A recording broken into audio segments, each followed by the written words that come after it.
सांसद जनताको प्रतिनिधि हो। उसो भए स्थानीय जनप्रतिनिधिहरू जनताको प्रतिनिधि नै होइनन् त? सांसद र स्थानीय जनप्रतिनिधिहरू जस्तै वडा अध्यक्ष, मेयर सबैजना जनताका प्रतिनिधि नै हुन्।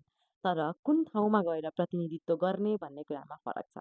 सांसदले के काम गर्छ त भन्दाखेरि सांसदले नीति बनाउँछ, नीति निर्माण गर्छ, कानुन बनाउँछ, पुराना कानुनमा संशोधन लिएर आउँछ अनि आवश्यकता पर्यो भने संविधानमा पनि संशोधन लिएर आउन सक्ने अधिकार चाहिँ सांसदसँग हुन्छ। सांसदले बजेट पारित गर्छ, सांसदले सरकारलाई निगरानीमा राख्छ, खबरदारी गर्छ, प्रश्नोत्तर गर्छ, छलफल गर्छ र आफ्नो ठाउँ विशेषको र जनताको समस्याहरूलाई सदनसम्म पुर्याउने काम सांसदले गर्छ। तर सांसदले के गर्दैन भन्दा विकासका कार्यहरू गर्दैन, कार्यान्वयन गर्दैन, बाटो बनाउँदैन, सांसदले फ्लाइओभर बनाउँदैन, सांसदले बिल्डिङ्सहरू खडा गर्दैन। त्यही कारणले गर्दा हामीले सांसद र मेयर वा वडा अध्यक्ष, स्थानीय जनप्रतिनिधि र सङ्घीय जनप्रतिनिधिको बीचमा फरक छुटाउन भने एकदमै आवश्यक पर्न जान्छ।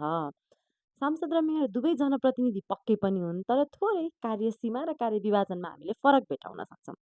तर एउटा के पनि छ भने यदि सांसद मन्त्री बन्छन् भने सरकारमा गएर यदि उनीहरू मन्त्री बन्छन् भने त्यति बेलामा उनीहरूले बजेट छुटाउन सक्छन् र एउटा कुनै पनि विशेष ठाउँमा लगेर त्यो बजेटको प्रयोग गराउन भने पक्कै पनि सक्छन्।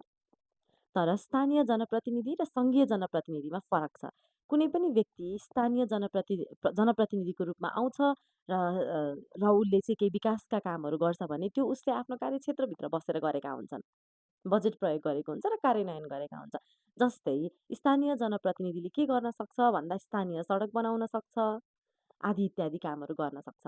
तर सङ्घीय जनप्रतिनिधिले भने त्यही समस्या र त्यही कामको लागि सदनमा आवाज उठाउने, सरकारलाई खबरदारी गर्ने, सरकारको ध्यानाकर्षण गराउने काम चाहिँ सङ्घीय संसदले गर्छ। त्यसैले हामीले चुनाव भइराख्दाखेरि स्थानीय जनप्रतिनिधि र सङ्घीय जनप्रतिनिधि, सांसद, मेयर, वडा अध्यक्षहरूमा के फरक छ त भन्ने कुरा जान्न चाहिँ एकदमै धेरै जरुरी देखिन्छ।